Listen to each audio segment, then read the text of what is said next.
Hello guys, uyu munsi tukaba tugiye kureba ku magambo wabwira umuhungu ukunda.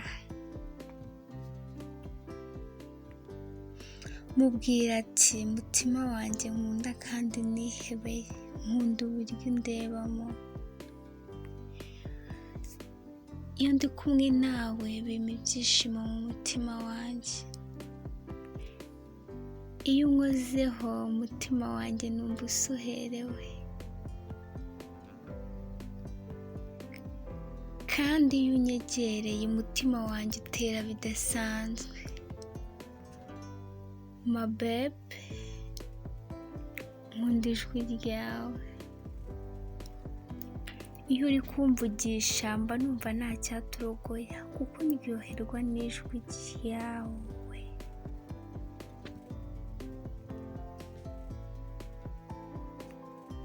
Iyo ndi kumwe nawe mba numva nta cyadutandukanya, kuko nezezwa no kukubona impande yanjye.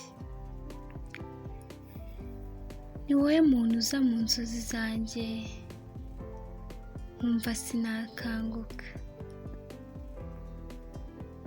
kandi nkurota buri munsi, kuko nguhoza ku mutima.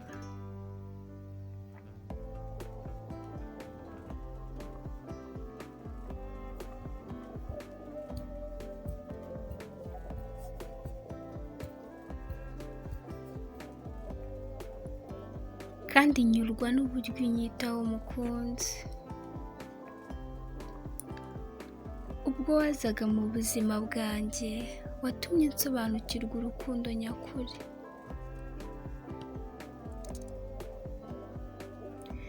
Uri igisubizo cy'ubuzima bwanjye, kukubura ni nko kwibura rukundo.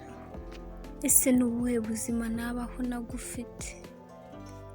Ese iyo si yaba imeze ite? Uri urumuri rwanjye,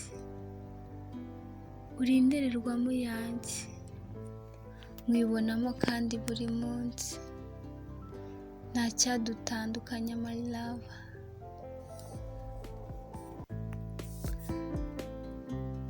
Bwira ati ni wowe mbona iruhande rwanjye nkagira umutuzo.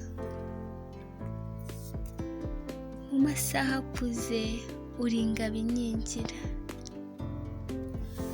Mubwira ati mutima nzaguhundwagaza urwo nabibye. Uri igisubizo cy'ubuzima bwanjye, kukubura ni nko kwibura mukunzi.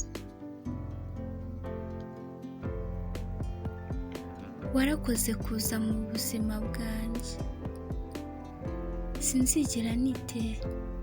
Sinzigera nicuza umwanya naguhaye mu buzima bwanjye,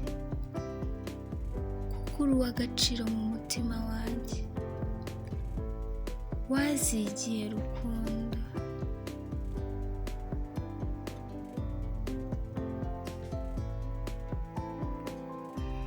Iyo mbabaye mu mutima wanjye,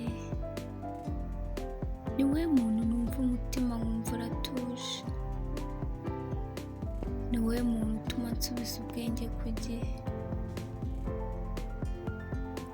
Ati sheri, uzi ikintu ufite cy'ingenzi mu buzima bwanjye? Ni ukuba ngufite iruhande rwanjye, nkaba nkufite nk'umukunzi wanjye.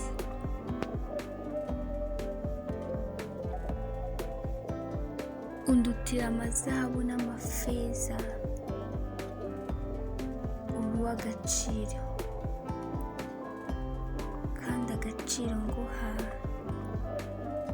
ntuzigera ukamburwa. Uzagahorana iteka ryose. Ni wowe muntu mbonamo umugabo wanjye w'ahazaza, nkubonamo umutware w'urugo rw'ahazaza rwacu. Ndagukunda kandi birenze. Ndagukunda kandi bizahoraho iteka. Ndagukunda ntizigera iva mu kanwa kanjye. ndagukunda izahoraho iteka ryose. So guys, murakoze kudukurikira, mbibutsa gukora subscribe and share, comment na like. Murakoze, bye.